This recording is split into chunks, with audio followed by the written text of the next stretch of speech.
Hello student, welcome to YouTube study. आज की इस वीडियो में यूपी बोर्ड कक्षा 10 के बच्चों का देख सकते हैं कि अर्धवार्षिक परीक्षा 2021-22 यानी कि अर्धवार्षिक परीक्षा यानी हाफ ईयरली एग्जाम होने ही वाला है। आपको बता दूं कि कितना तैयार करना होगा हाफ ईयरली एग्जाम में अच्छा स्कोर करने का, ऐसे ला सकते हैं और कब से पेपर शुरू हो रहा है। पूरा वीडियो को पूरे एंड तक देखते रहिए और आज की इस वीडियो में बताएंगे कि हिंदी का आपका जो है हाफ ईयरली एग्जाम का पेपर कैसा आएगा। आज की इस वीडियो में देख सकते हैं अर्धवार्षिक परीक्षा मॉडल पेपर, इसका पूरा सॉल्यूशन के साथ एक एक क्वेश्चन को समझाएंगे कि इस तरीके से अगर करते हैं तो आप फुल स्कोर कर पाएंगे। तो वीडियो को पूरे एंड तक देखिए और वीडियो को लाइक कर दीजिए और पूरा सब्जेक्ट की अच्छे से तैयारी करना चाहते हैं तो चैनल को तुरंत सब्सक्राइब करके बेल आइकन ऑल नोटिफिकेशन दबाइएगा क्योंकि आपको डेली इंपॉर्टेंट वीडियोस मिल सके।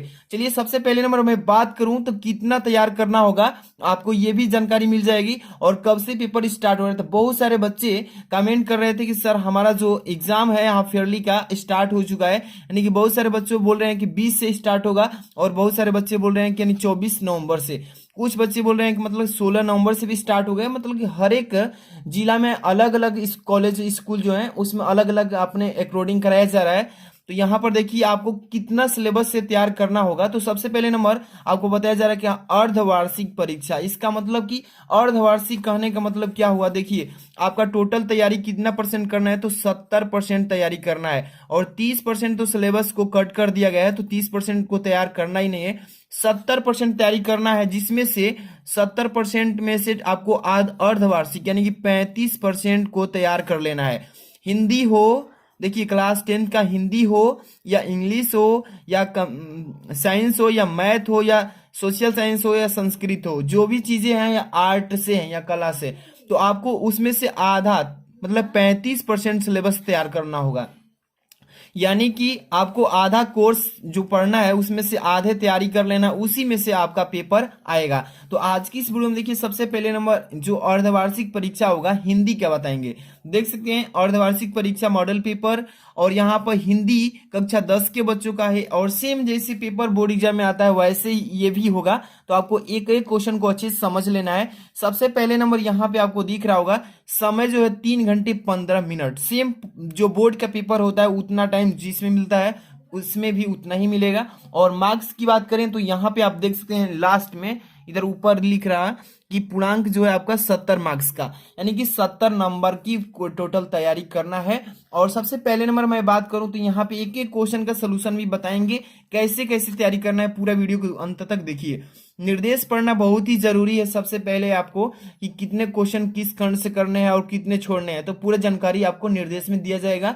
तो देख सकते हैं कि प्रारंभ के 15 मिनट परीक्षार्थियों को प्रश्न पत्र पढ़ने के लिए निर्धारित किया जाता है, तो इसको पढ़ लेना है अच्छे से। और यहाँ पर फर्स्ट नंबर क्वेश्चन जो है इसमें देखिए आपको यहाँ पे ऑब्जेक्टिव क्वेश्चन मिलेगा। क्या है पहला कि निम्नलिखित कथनों में से कोई एक कथन सही है उसे पहचान कर अपनी उत्तर पुस्तिका में लिखना होगा, 1 नंबर मिलेगा। तो देखिए आचार्य रामचंद्र शुक्ल एक सुप्रसिद्ध कवि हैं और यहाँ पर दूसरा है ममता जयशंकर प्रसाद का एक महाकाव्य है। गोदान प्रेमचंद्र का प्रसिद्ध उपन्यास है और झांसी की रानी के लेखक उपेंद्र नाथ अश्क हैं। तो इसका राइट आंसर अगर आपको मालूम है तो कमेंट बॉक्स में बता सकते हैं। तो देखिए थर्ड नंबर ऑप्शन जो है यानी गोदान, देखिए गोदान जो है प्रेमचंद्र का प्रसिद्ध उपन्यास है और जितने भी ऑप्शन है ये गलत है, ठीक है। तो यहाँ पर इस तरीके से आपको बताते चल रहे हैं, तैयारी कर लीजिए। इसी टाइप से पेपर में आपका आने वाला अर्धवार्षिक का पेपर। यहाँ पर देखिए ख नंबर और यहाँ पर निम्नलिखित कृतियों में से किसी एक कृति के लेखक का नाम बताना है। तो जैसे कि यहाँ पर तीर्थ सलील, यहाँ पर तीर्थ सलील लिखा है ना, तो इसका देखिए यहाँ पर मैं बताते चल रहा हूँ आपको, यहाँ पे लिख दूं तीर्थ सलील ये किसकी है। तो यहाँ पर तीर्थ सलील विद्या निवास मिश्र जी का है, विद्या निवास मिश्र जी का है, ठीक है। देखिए इसमें किसी एक की का बोला था तीर्थ यात्रा तीर्थ सलील किसका है, विद्या निवास श्री मिश्र मतलब मिश्र जी का है। उजली आग किसका है, तो ये रामधारी सिंह दिनकर जी का है। यहाँ पर रामधारी सिंह दिनकर जी का है, ठीक है। और यहाँ पर ठूठा आम किसका है, तो भगवत शरण उपाध्याय जी का है, भगवत शरण उपाध्याय जी का है। हिमालय की पुकार किसके है, तो जयप्रकाश भारती जी का है, जयप्रकाश भारती। तो किसी एक ही को करना है। देखिए मैं चारों बता दिया कि याद रहेगा आपको। यहाँ पर किसी एक को करना है, ठीक है। अब इसके बाद अगला क्वेश्चन, इसमें ग नंबर, ध्यान से देखते चलिए, एक एक क्वेश्चन इंपॉर्टेंट है। कंकाल किस विधा की रचना है? कंकाल किस विधा की रचना है? आपको मालूम है तो कमेंट बॉक्स में बताइए। इसका राइट आंसर हो जाएगा उपन्यास। उपन्यास मतलब विधा की रचना है। इसके बाद यहाँ पर घ नंबर देखिए, क्वेश्चन क्या कह रहा है कि कलम का सिपाही के लेखक का नाम बताइए। चलिए, कलम के सिपाही के लेखक कौन है, जल्दी से बताइए। अमृत राय, जयशंकर प्रसाद, सरदार पूर्ण सिंह, मैथिली शरण गुप्त। कलम का सिपाही के लेखक अमृत राय जी हैं, ठीक है। इसके बाद अगला क्वेश्चन यहाँ पर देखिए कि लहरों के राजहंस के लेखक कौन है? लहरों के राजहंस के लेखक मोहन राकेश, जयशंकर प्रसाद, धर्मवीर भारती, प्रेमचंद्र। इसका राइट आंसर हो जाएगा मोहन राकेश। मोहन राकेश लहरों के राजहंस के लेखक हैं, ठीक है। इसी तरीके से आपको क्वेश्चन आएगा तो आपको अच्छे से तैयार कर लेना है।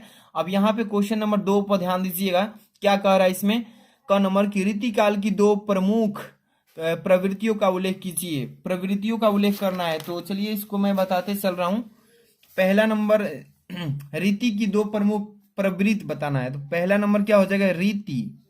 यहां पर देखिए, रीति ग्रंथों का निर्माण।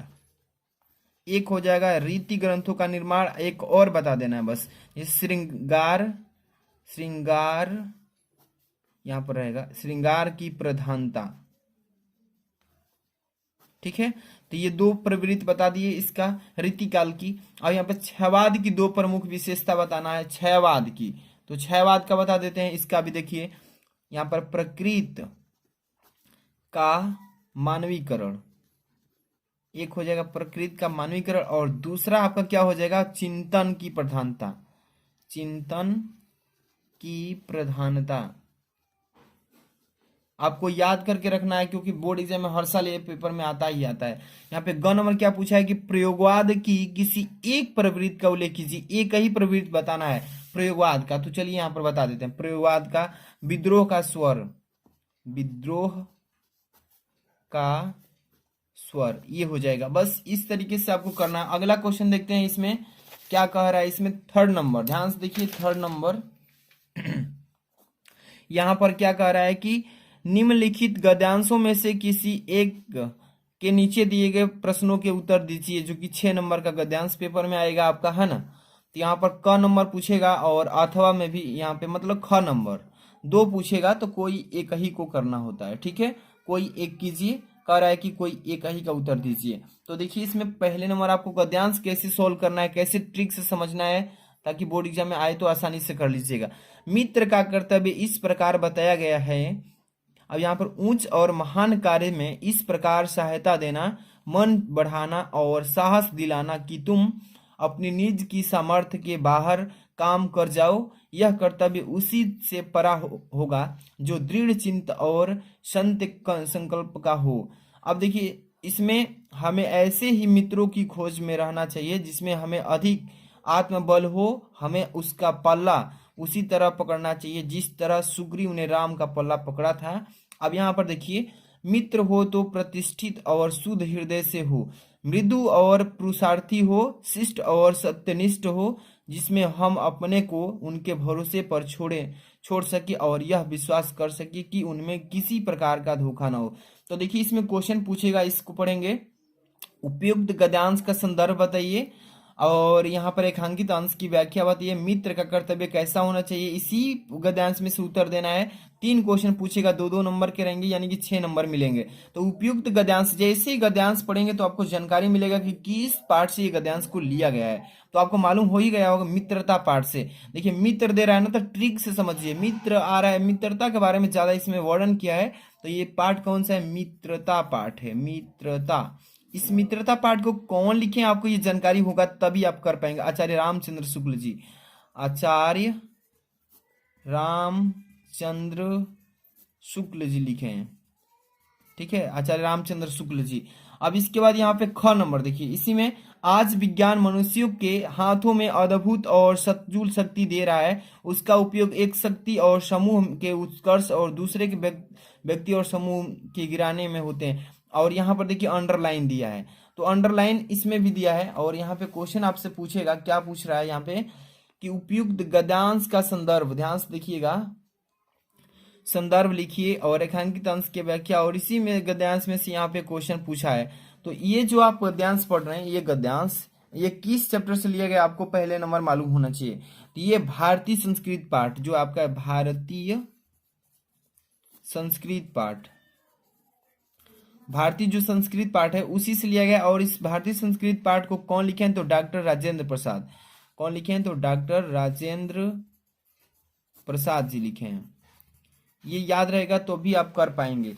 अब यहाँ पर देखिए, इसी में इसका भाव लिखना है। यहाँ पे रेखांकित अंश की व्याख्या जो अंडरलाइन किया है, इस लाइन के मतलब क्या कह रहा है उसको व्याख्या करके लिख देंगे। और ये जो कह रहा है विज्ञान की शक्ति से संतुलित उपयोग के लिए किस भावना को जागृत रखना आवश्यक थी, इसी को पढ़ेंगे, इसी में आंसर है। ठीक है। अब इसी तरीके से 4 नंबर क्वेश्चन, निम्नलिखित पद्यांशों में से किसी एक का संदर्भ सहित व्याख्या करने के लिए आएगा। देखिए क और ख दो दिया होगा, किसी एक को करेंगे, 6 नंबर इस पर भी मिलेगा। चलिए, या अनुरागी चित्त की गति समुझो नहीं कोई, ज्यों ज्यों बड़े श्याम रंग त्यों त्यों उज्जलो होई, बजे देखिए बसे बुराई सात तन ताही को सनमानु, भलो भलो कही छोड़ियो खटो ग्रह जपु दानु। तो ये आप पढ़ेंगे तो पद्यांश से, मतलब कि ये पद्यांश के पाठ से लिया गया है। और किस पाठ से लिया गया है, तो भक्ति वाला पाठ जो पढ़े हैं, भक्ति जो कि बिहारी लाल लिखे हैं, तो उस पाठ से इसको लिया गया है। और नीचे एक और दिया है, इसमें क्या करना है, तो इसमें देखिए कह रहा है संदर्भ सहित हिंदी में व्याख्या कर देना है और काव्य सौंदर्य इसका लिख देंगे, तो आपको फुल नंबर मिल जाएगा, 6 नंबर। तो नीचे वाला भी कर सकते हैं, ऊपर वाला कोई एक कर सकते हैं। और ये देखिए, उधो मोहि ब्रज बिसरत नाही, तो ये जो आप पढ़ेंगे तो ये किस चैप्टर से है, तो ये आपका भक्ति वाला जो, मतलब भक्ति कर रहे हैं, ये आपका सूरसागर वाला पाठ है, उसमें सूरदास जी लिखे हैं, ये उसी में से लिया गया है। ठीक है। अब इसके बाद अगला क्वेश्चन 5 नंबर, ध्यान से देखिएगा क्या पूछा जाएगा। 5वां का क और ख 2 क्वेश्चन होंगे, 3-3 नंबर के, यानी 6 नंबर के होंगे। क्या कर रहा है कि निम्नलिखित में से किसी एक लेखक का जीवन परिचय देते हुए उनकी किसी एक रचना का नाम लिखिए। यहाँ पर आचार्य रामचंद्र शुक्ल, जयशंकर प्रसाद, डॉक्टर राजेंद्र प्रसाद, तीनों को अच्छे से तैयार कर लीजिए। और पक्का है कि आचार्य रामचंद्र शुक्ल जी का ये लेखक है, इनका जीवन परिचय आएगा। और इनका जीवन परिचय मैं ऑलरेडी भी बना चुका हूँ, अगर आप अभी तक नहीं देखें तो डिस्क्रिप्शन चेक कीजिए, और वहाँ पे जाकर के बहुत ही अच्छे ढंग से पढ़ाया हूँ, जाकर के चेक करके याद कर लीजिएगा। काफी इंपॉर्टेंट है, तीनों को याद कर लीजिए, काफी इंपॉर्टेंट है, तीनों पेपर में जरूर आएगा। और यहाँ पे ख नंबर, ये आपको निम्नलिखित में से किसी एक कवि का जीवन परिचय देती है, उनकी किसी एक रचना का नाम बताना है। इसमें भी देखिए तुलसीदास जी हैं, बिहारी लाल जी हैं, और यहाँ पे महादेवी वर्मा। तो तीनों काफी इंपॉर्टेंट है, और तीनों में सर्वश्रेष्ठ की बात करूँ, मैंने काफी इंपॉर्टेंट कौन है तो आपको याद कर लीजिएगा, यहाँ पे महादेवी वर्मा जी का। ठीक है, काफी इंपॉर्टेंट है। और साथ में आपको एक रचना लिखेंगे तब जाकर 1 नंबर मिलेगा, 2 नंबर आपको जीवन परिचय पर मिलेगा, तो ध्यान में रखते हुए करना है। 6 नंबर क्वेश्चन, ध्यान से देखिए क्या कर रहा है कि निम्नलिखित का संदर्भ सहित हिंदी में अनुवाद कीजिए। यहाँ पे 4 नंबर का ये आएगा। संस्कृत का जो आपका चैप्टर है उसमें से गद्यांश दिया रहेगा कि ऐसा नगरी भारतीय संस्कृते संस्कृत भाषाया चस्य केंद्रस्थली अस्ति। यहाँ पर देखिए, जब इसको पढ़ेंगे तो आपको मालूम होने लगेगा कि किस चैप्टर से इस गद्यांश को लिया गया है। तो जैसे ही पढ़ेंगे, ऐसा नगरी भारतीय संस्कृत संस्कृत भाषाया केंद्रस्थली असित, तो ये वाराणसी चैप्टर जो है आपका, वाराणसी पाठ उसी में से लिया गया है। और वाराणसी पाठ में को इसको क्या करना है, इसमें संदर्भ हिंदी में प्रसंग और व्याख्या कर देंगे, हिंदी में अनुवाद हो जाएगा, आपको मिल जाएगा 4 नंबर। अगर मान लीजिए कि ये नहीं कर पा रहे हैं तो अथवा में भी ऑप्शन अवेलेबल कर रहे हैं यहाँ पे, हस्तो वा प्राशयस्ति स्वर्ग जित्वा व भद्रोचे महिम। तो ये आपका श्लोक में से भी आपको यहाँ पे ऑप्शन दिया जा रहा है। तो ये श्लोक में से कौन सा चैप्टर है, तो विरह वीरेण पूज्यते, उसी में से इस श्लोक को लिया है। तो इसको अच्छे से आपको तैयार कर लेना है, संदर्भ हिंदी में प्रसंग और व्याख्या अनुवाद कर देना, हो जाएगा क्लियर। ठीक है। अब इसके बाद अगला यहाँ पे देखिए 7 नंबर क्वेश्चन स्टार्ट होता है। 7वां में क्या करना है, ध्यान से देखते चलिएगा। कह रहा है 7 का क कि अपनी पाठ्य पुस्तक से कंठस्थ कोई एक श्लोक लिखिए जो इस प्रश्न पत्र में न आया हो। तो इसमें आपको श्लोक लिखना है। देखिए मैं बता देता हूँ श्लोक को कैसे लिखेंगे, अच्छे से लिखेंगे तो यहाँ पे आपको मतलब 2 लाइन का श्लोक लिख देंगे। जैसे यहाँ पे लिख देता हूँ, कोई भी लिख सकते हैं जो पाठ्य पुस्तक में न आया हो। जैसे सर्वे भवन्तु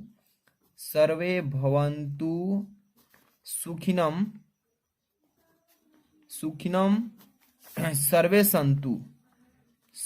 संतु निरामाय देखिए निरामय, निरामय यहाँ पे, ठीक है। एक और यहाँ पे एक लाइन और लिख देंगे कि सर्वे भद्राणि, सर्वे भद्राणि पश्यन्तु, ठीक है। माँ, अब इसके बाद लिखेंगे कश्चित, कश्चित, यहाँ पे दुख भाग। ये इतना 2 लाइन लिख देंगे, आपको क्लियर हो जाएगा। कितने नंबर, तो यहाँ पे देख लीजिए 2 नंबर श्लोक से। अगर आपको श्लोक नहीं याद है तो आप, लेकिन आपको याद करना ही होगा, यहाँ पे ऑप्शन नहीं है, ठीक है। अब यहाँ पे ख नंबर क्या करा है कि निम्नलिखित प्रश्नों में से किसी 2 प्रश्नों के उत्तर संस्कृत में लिखिए। तो यहाँ पर 3 प्रश्न दिए गए हैं, किसी 2 का संस्कृत में उत्तर दे देना है, ठीक है। इसे कुत्र मरणम मंगलम भवंती भवती, तो इसका संस्कृत में आंसर लिख देंगे। तो जैसे पहला नंबर का मैं बता देता हूँ कि कुत्र मरणम मंगलम भवंती, तो इसका हो जाएगा क्या, यहाँ पे यहाँ फर्स्ट नंबर वाराणस्यम, वाराणस्यम मरणम, देखिए यहाँ पर मरणम मंगलम, मंगलम भवती भवती, ठीक है। इस तरीके से हो गया पहला का आंसर। इसके बाद दूसरा ग्रामीणम कह उपाहस्त, मतलब कि यहाँ पे दूसरा का क्या आंसर देंगे कि ग्रामीणा, ग्रामीणात, ग्रामीणात लिखेंगे, ग्रामीणात नागरिक, ग्रामीणात नागरिक उपास्ते, उपास्ते, ठीक है। ये हो जाएगा इसका आंसर, या उपास्त भी लिख सकते हैं, ते भी नहीं लिखेंगे तो भी सही, ठीक है। इसी तरीके से इसका आंसर देना है और 2 ही को हल करना है, 3 को नहीं करना है, 1 को छोड़ना है। इसके बाद अगला क्वेश्चन इसमें आपका 8 नंबर से स्टार्ट होता है। तो यहाँ पर ध्यान से देखिए, एक एक क्वेश्चन को करेंगे इसमें। यहाँ पर देखिए कह रहा है कि क नंबर ख नंबर ग, 3 क्वेश्चन है पाठवा में और 2 2 4 2 6 नंबर का मिलेगा। तो यहाँ पर ध्यान से देखिए, पहले करूड़ रस अथवा हास्य रस की परिभाषा और उदाहरण सहित लिखना होता है। यानी करूड़ रस याद कर लीजिए, हास्य रस, दोनों को याद कर लीजिए और कोई एक ही को लिखना है, कोई एक को। और यहाँ पर देखिए ख नंबर में रूपक अथवा उत्प्रेक्षा अलंकार की परिभाषा उदाहरण सहित देखना है, तो दोनों याद कर लीजिए इसको और एक को लिखना है, ठीक है। रोला अथवा सोरठा छंद, ये भी तो सब फेमस, ये मतलब कि फिक्स है कि बोर्ड एग्जाम में यही आएंगे, तो आपको ये याद कर लेना है। लेकिन आपको ये ध्यान रखना है कि परिभाषा के साथ उदाहरण भी लिखना है, तीनों में नहीं लिखते हैं तो नंबर 1 ही नंबर मिलेगा, ठीक है। तो इसका वीडियो ऑलरेडी तीनों का एक ही में बना दिया हूँ, उसका भी डिस्क्रिप्शन में लिंक मिल जाएगा, जाकर के तैयार कर लीजिए। अब यहाँ से आपका ग्रामर पोर्शन को थोड़ा मैं क्या करता हूँ कि तैयार करा देता हूँ, ठीक है। देख लीजिए 9 नंबर क्वेश्चन में क ख ग घ अंग, यानी कि आपको 5 क्वेश्चन मिलेंगे। क्या क्या मिलेगा, निम्नलिखित उपसर्गों में से किन्हीं 3 के मेल से एक एक शब्द बनाइए। 3 उपसर्ग मतलब इसमें से उठा लेना है, 5 दिया 6 दिया, मतलब कि 3 में से करना है। और कह रहा है कि नहीं 3 के मेल से एक एक शब्द बनाना, मतलब एक एक शब्द ही बनाना है, ठीक है। तो चलिए मैं आपको यहाँ पे करके दिखा देता हूँ एक एक शब्द को बनाते हुए।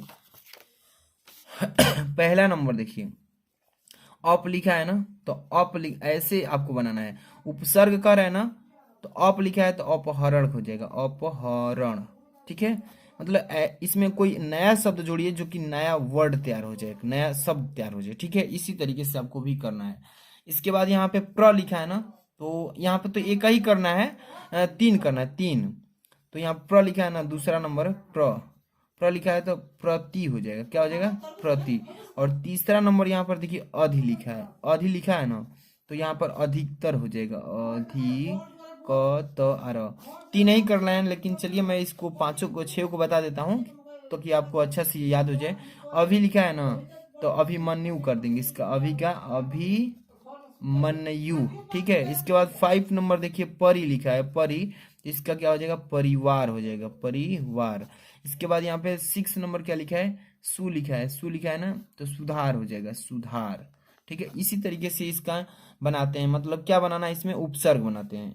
अब इसके बाद देखिए ख नंबर में क्या कह रहा है, क्वेश्चन नंबर ख कि निम्नलिखित में से किन्हीं 2 प्रत्ययों का प्रयोग करके एक एक शब्द बनाइए। एक एक किसमें शब्द बनाना है, तो ये प्रत्यय है, मतलब लास्ट में ये आना चाहिए। तो जैसे कि आई लिखा है, तो ये कोई ऐसा शब्द बनाइए जो कि लास्ट में आ जाए, जैसे मिठाई, मिठाई में ई आ रहा है लास्ट, मिठाई।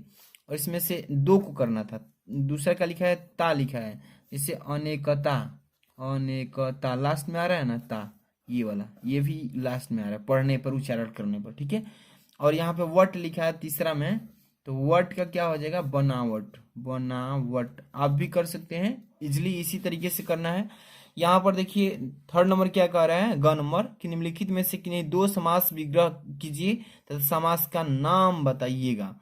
तो आप लोग भी बता सकते हैं कमेंट बॉक्स में। तो यहाँ पर देखिए त्रिलोक लिखा है ना, तो त्रिलोक का यहाँ पे समास विग्रह करना है, मतलब कि समास विग्रह इसका क्या होगा, और इस समास का नाम भी बताइएगा। तो त्रिलोक का तीनों लोगों का समाहार हो जाएगा। त्रिलोक का क्या होगा, तीनों लोगों का समाहार। अब यहाँ पर देखिए समास का नाम ही बता सकते हैं, क्या होगा कमेंट बॉक्स में बताइए। पंच रात्र, मतलब 5 रात्रि का समूह। अब देखिए अन जल, अन और जल, जल थल, जल और थल हो जाएगा। इस तरीके से इसका करना है, ठीक है। लेकिन आपको समास का नाम ही बताना है, ठीक है ना। अब यहाँ पे घ नंबर पर ध्यान दीजिएगा। निम्नलिखित में से कि नहीं दो के तत्सम रूप लिखिए। तत्सम रूप लिखना है इसका। जिससे कपड़ा लिखा है ना, तो कपड़ा का करपट हो जाएगा, करपट। और मुंह लिखा है ना, तो मुंह का मुख हो जाएगा। घर लिखा है तो गृह हो जाएगा। दूध लिखा है दुग्ध हो जाएगा। यहाँ पर धरती लिखा है तो पृथ्वी हो जाएगा, ठीक है। तो इस तरीके से आपको अच्छे से तैयार कर लेना है।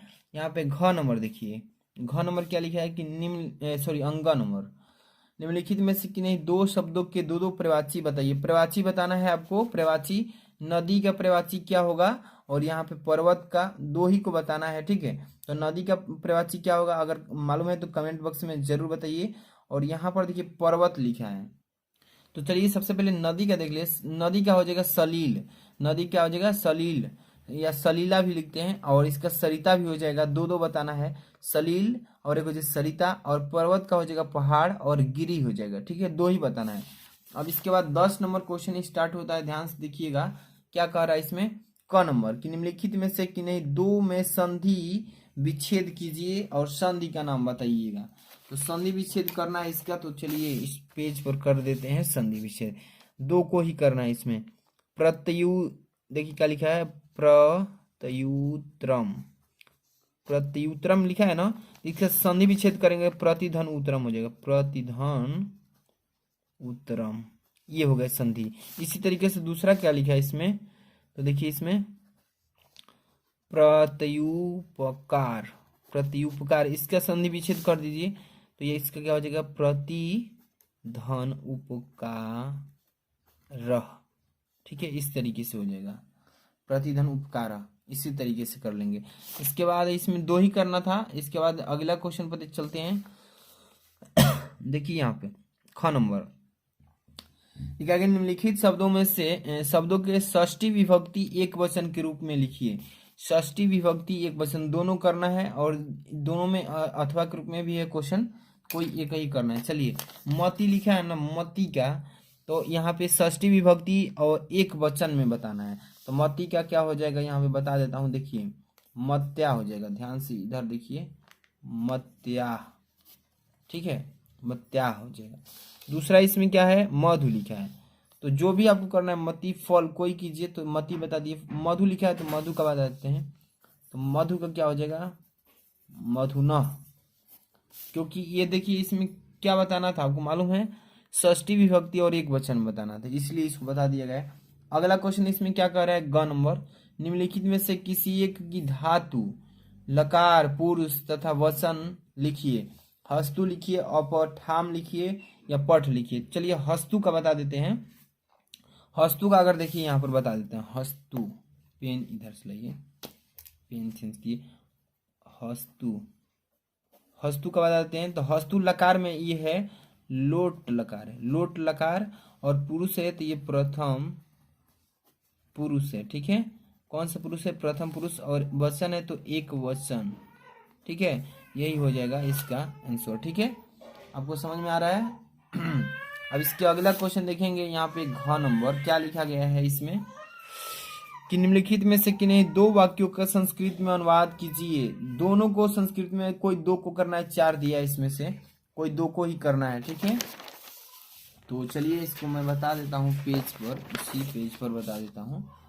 चलिए यहाँ पर देखिए देशभक्त क्या लिखा है, देशभक्त निर्भीक होते हैं। देशभक्त क्या होते हैं, निर्भीक होते हैं। तो इसका हो जाएगा मान लीजिए पहला नंबर कि देशभक्त